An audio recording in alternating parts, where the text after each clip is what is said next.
For a little over a month now. This is the sixth week. We've been talking about a series of talks given by Pope John Paul II that have come to be known as Theology of the Body. This is part of a group of homilies that will take us up to Halloween or so. Theology of the Body takes a Catholic look at the human person, human body, love, relationships, sexuality, marriage, and this is all based off of what God has revealed to us in the sacred scriptures. After we did a brief introduction to the topic, we discussed the major concepts that were introduced by St. John Paul, original solitude, original unity, original nakedness, original sin and shame. And then for the last couple of weeks, we've talked about changing our heart, our ethos, by two methods. Number one, by the help of God, and number two, through personal effort ourselves.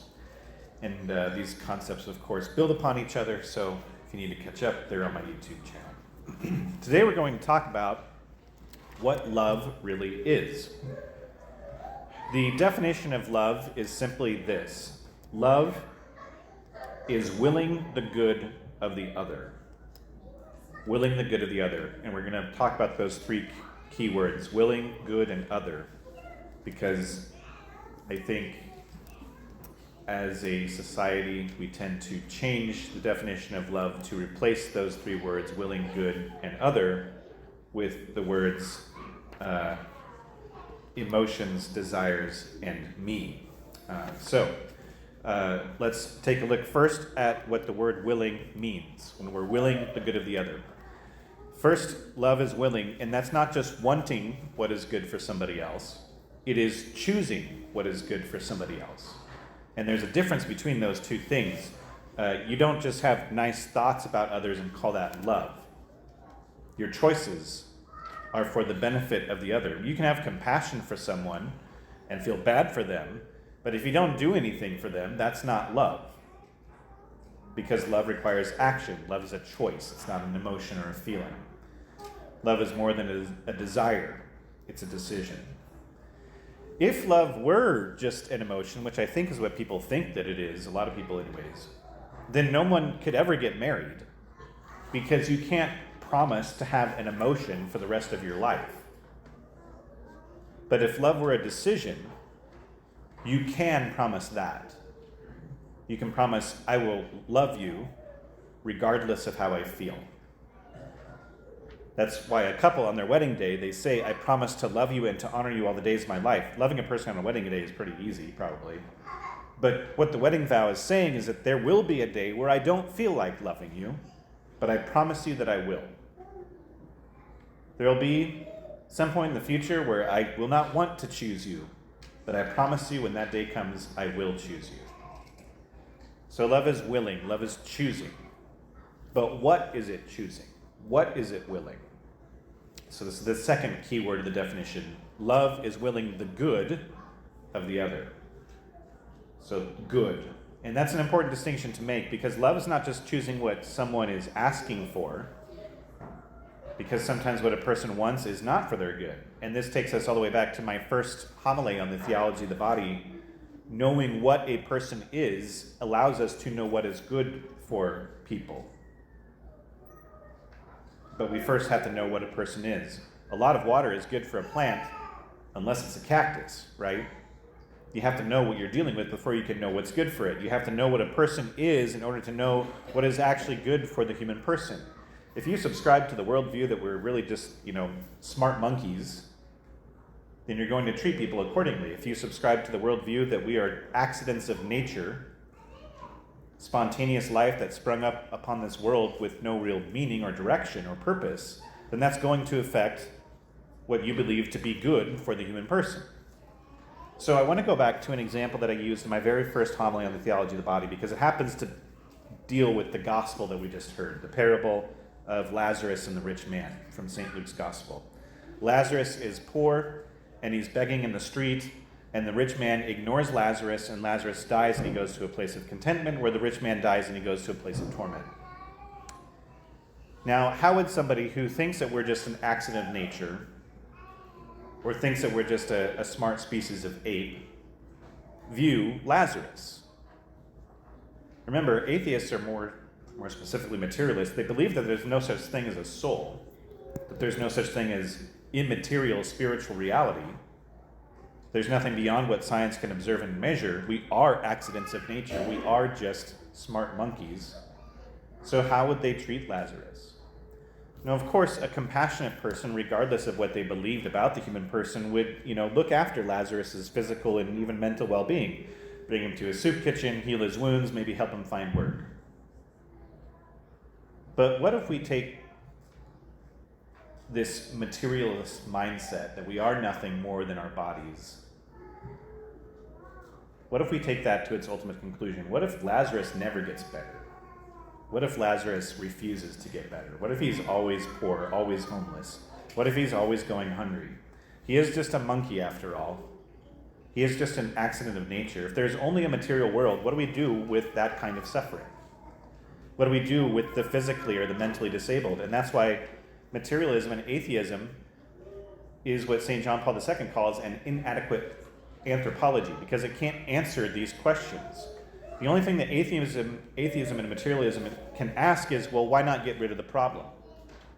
If all there is a physical body, why endure the suffering? What's the point? What about things like quality of life? If we exist in a world that it's nothing but material, if there's no real purpose for which we were created, if life were just a coincidence of nature and science, then why not try to end suffering by any means necessary? Now, I'm not saying that all atheists are going to go around advocating for euthanizing everyone, but I do know plenty of atheists who are compassionate and caring, but even their own logic cannot explain, much less answer the question of suffering.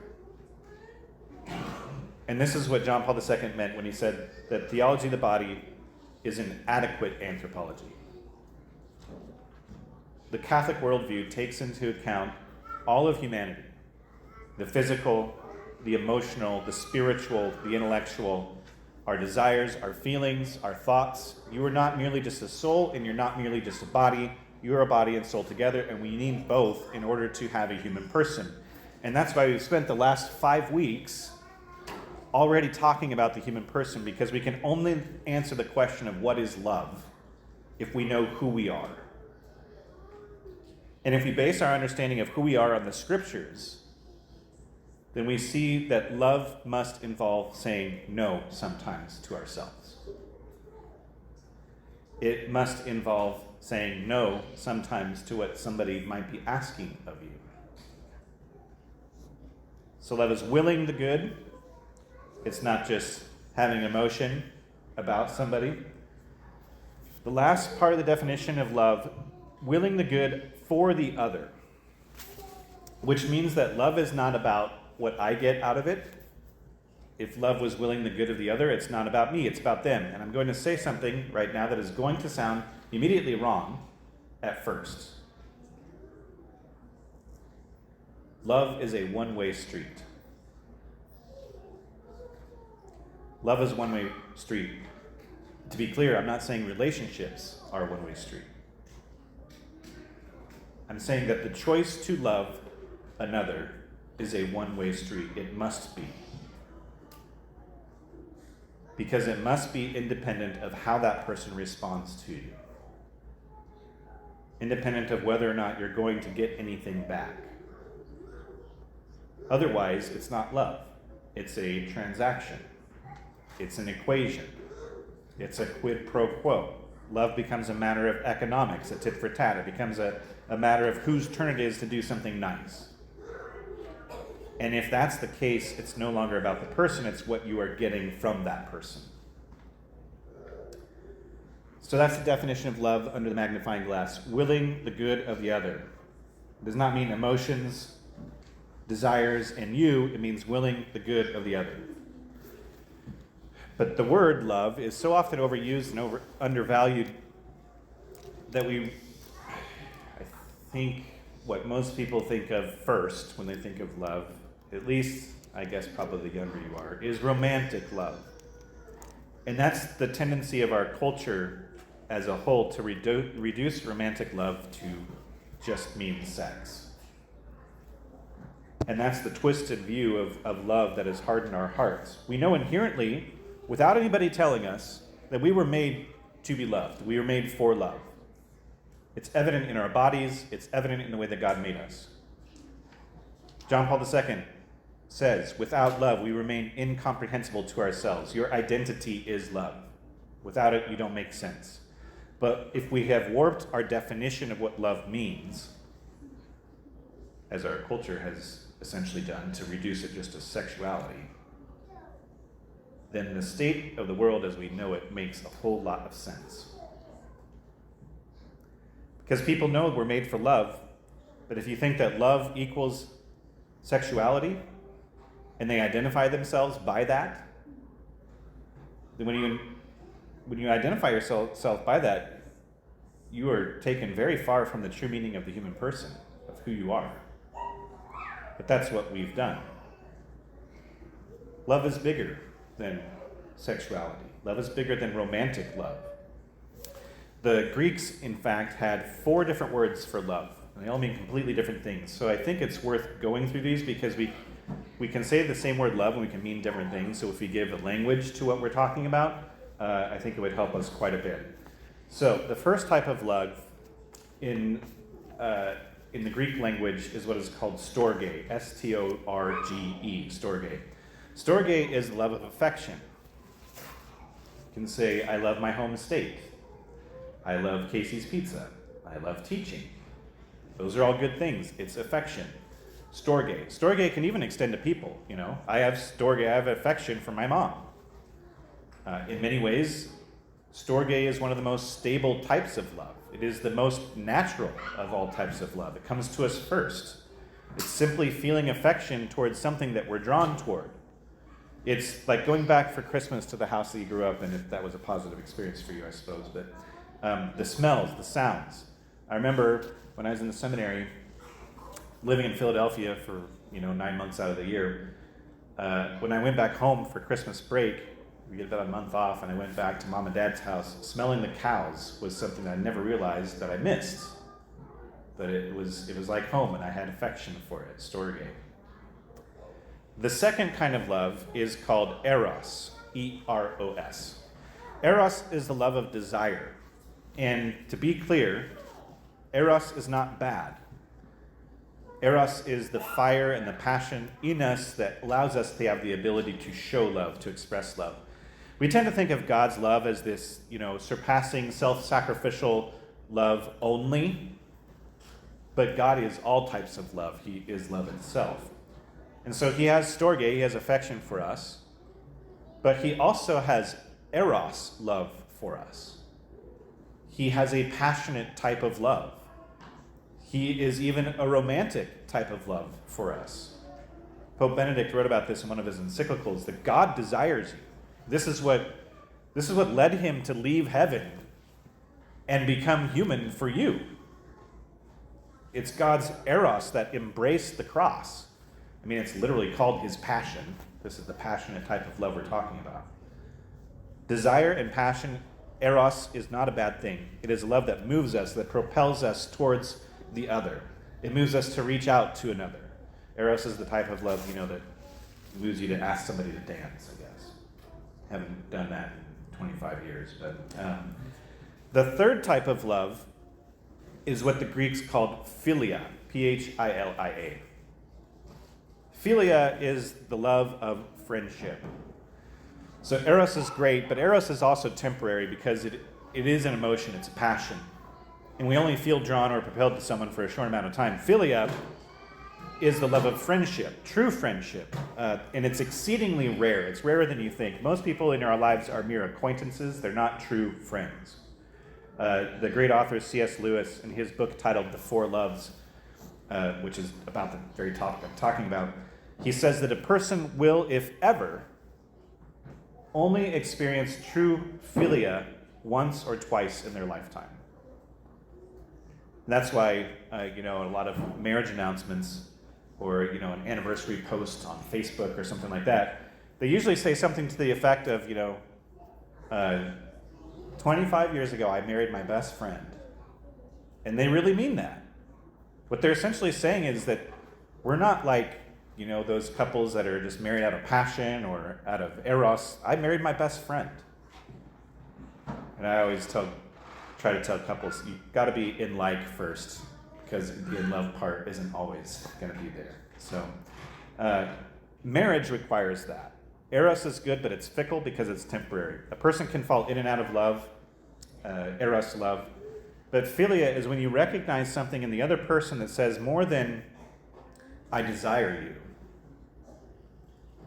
It is that sense of I want to walk with you for the rest of your life.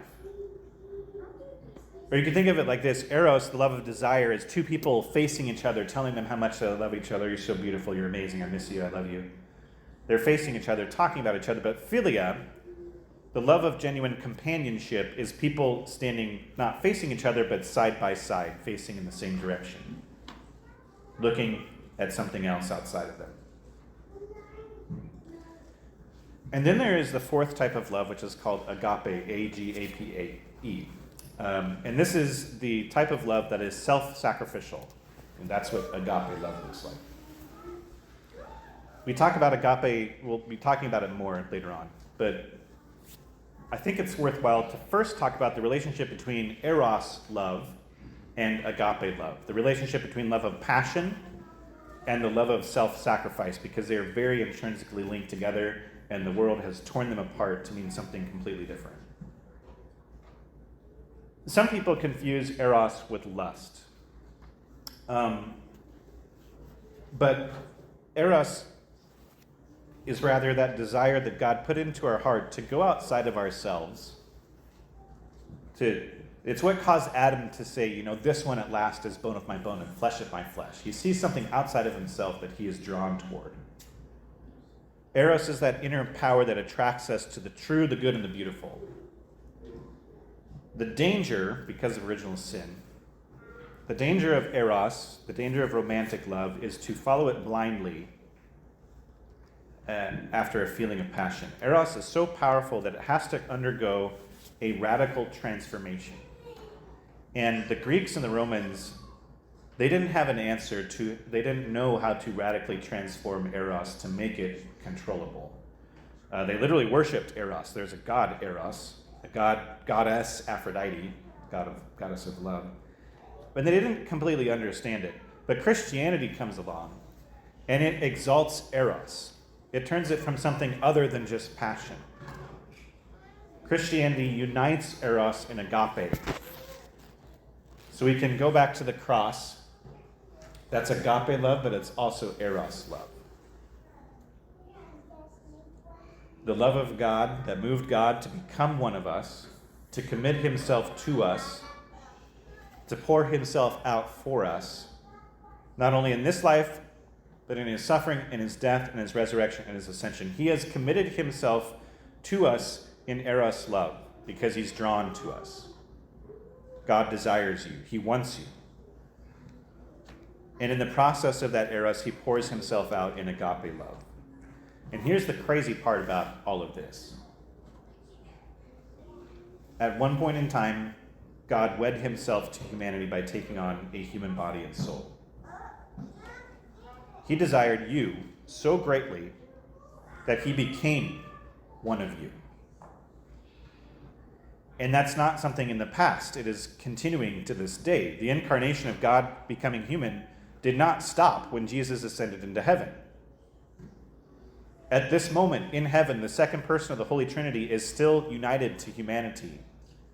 Even now, God is one of us. And so that means eros, the desire of love, is united to agape, the love of self-sacrifice. And he promises to pour himself out without ceasing for all eternity. Let's look at the relationship between eros and agape within the context of marriage. And this is kind of be the direction for the rest of what we're talking about, to sort of explain why the Catholic Church teaches what it teaches about marriage. It's been said that the vow of marriage is the only thing that allows eros love, the passionate type of love, the romantic type of love, to become agape. The vow of marriage is the only thing that allows erotic love to become self-sacrificial love. John Paul II says, "The person who does not choose to love forever will find it very difficult to truly love for even one day." And the reason for that is because I love you. I want to go out of myself for you, but I also know that in the hardest of my heart, I have a temptation to use you for myself. That's what I've been talking about the last couple of weeks. And until I make a promise that says there will be a day when I don't feel like loving you, but when that day comes, I promise I will love you. When the day comes when I feel like running away, I promise you that I won't. When the day comes when I have to pour myself out for you, agape, I will. The only thing that prevents eros from becoming lust is that vow. If there is no vow, then you can simply leave when you're ready. You can leave when you've gotten what you desire. Or you can leave when the going gets tough. It's just as Jesus, who becomes one of us, he doesn't do it temporarily. He becomes one of us for the rest of time and into eternity. And that's the mystery of the theology of the body. That God himself has united himself to us and to a body for the rest of time. So those are the four types of love: storge, affection; eros, desire; philia, friendship; and agape, self-sacrificial love. These are all types of love that we see in God himself, and we need all of them because you are made in God's image and in God's likeness. You're made to love as God loves. And next week, we'll be talking about how exactly it is that God loves us.